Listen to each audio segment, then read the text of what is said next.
Assalamualaikum warahmatullahi wabarakatuh. Saya di sini akan mengerjakan tugas 3 yang bertopik filsafat ilmu dan isu kontemporer pendidikan nasional.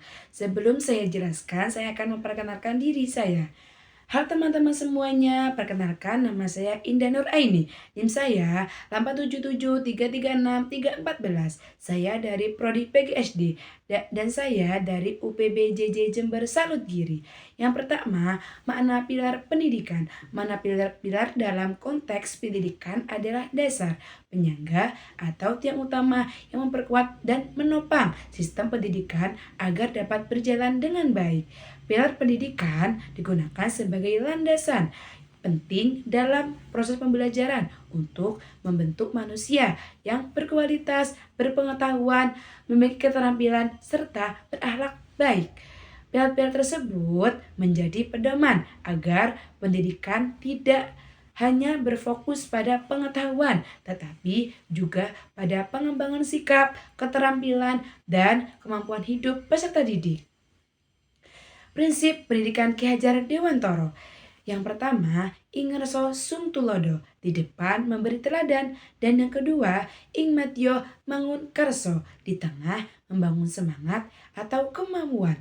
Yang ketiga, tuturi handayani, dari belakang memberi dorongan. Selain itu, beliau juga menekankan prinsip pendidikan yang berakar dan budaya dan kehidupan bangsa sendiri, serta bertujuan untuk membentuk manusia yang beradab, cakap, dan berakhlak mulia.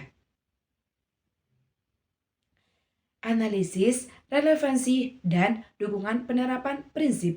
Di era digital, prinsip-prinsip tersebut penting diterapkan. Yang pertama, guru memberikan contoh penggunaan media sosial dan internet secara bijak.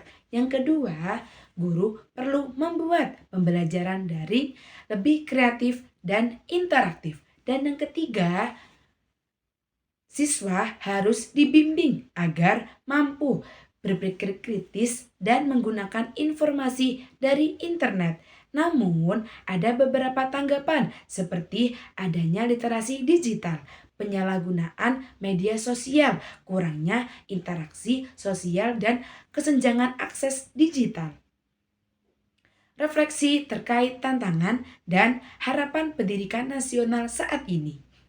Pilar pendidikan Ki Hajar Dewantara masih sangat relevan untuk menjawab persoalan pendidikan nasional saat ini karena tidak hanya menekankan pengetahuan tetapi juga pembentukan karakter, keterampilan, dan kemampuan peserta didik. Dalam era digital saat ini, perkembangan teknologi pendidikan perlu membentuk peserta didik yang mandiri, kreatif, bertanggung jawab, serta memiliki literasi digital yang baik.